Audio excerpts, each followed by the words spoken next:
Hi, and welcome back to Fresh BCSE Tech.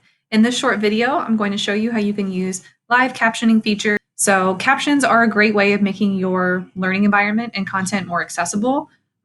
Closed captions give all of your students the equal opportunity to access the audio content in case they can't hear it, or it's loud, or they might have a learning disability, cognitive disability, might be an ELL student, might be struggling with some of the vocabulary that's in the audio, or if they're deaf and hard of hearing, they need to have that equal opportunity to understand it through text closed captions. So you can use that feature in YouTube videos, which was an earlier video post I did, but there's also the ability to turn on closed captions in live presentations like a Google Slides presentation or a video conference call through Google Meet. Now, I will just preface this by saying that the closed captions that are created in Google Meet in Google Slides are live closed captions that use an auto-generating system. So they are not 100% accurate.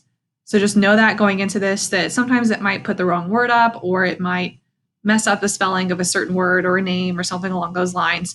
But again, it's an opportunity to provide your students. This is a learning resource that if you don't, then they don't get that same opportunity. So it's always a great option to put out there, and even show your students how to turn these on as well, so they can see some of these different tools and improve the accessibility of their own educational materials and their own projects and things that they create.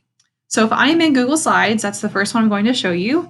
And if I go to Google Slides, to turn on the closed captioning in Google Slides, I'll go to Present. And I'll turn on Captions here across the bottom. Now, if you're doing this the first time, it might come up with a little notification that says that Google wants to have access to use your microphone. So you'll have to give it permission, and then it should work from there. Right? So I click the Captions button. It does take it a second to process, but now it is picking up what I'm saying, even as I'm filming this. So just so you know, if you wanted to make a screencast and have the closed captions, you could. It does not save a transcript of your closed captions from a Google Slides live captioning presentation. But if you did want to make your presentations more accessible after the fact and to give students closed captions, then you can always make a screencast like I am and have it presenting across the top. Or really, it actually makes more sense to only record your slides and then upload the video into YouTube. And YouTube uses the same closed captioning that we see here in this live presentation to make a closed caption version on YouTube of your recording. So you have some options there. You have the ability to toggle some of your settings here across the bottom. You can change the text position. So if I prefer my closed captions in the bottom, you can go there. I usually do the top because I know that in my classroom, I had students who might have struggled to see closed captions if it was on the bottom of the screen because they were way further back in the room. So I usually put mine across the top so my students can see it a little bit better.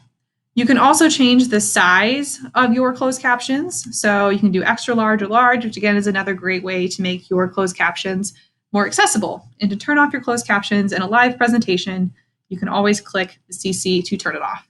And it will pick up whatever is closest to your device where you've given the microphone permission, which is helpful to know. It won't pick up tons of students talking in the background. So if you are doing a point in your lesson where maybe you want to turn this off, or you're worried about their conversations picking up on this, you can always turn it off or just have them move a little bit further away from the computer and they should be good to go.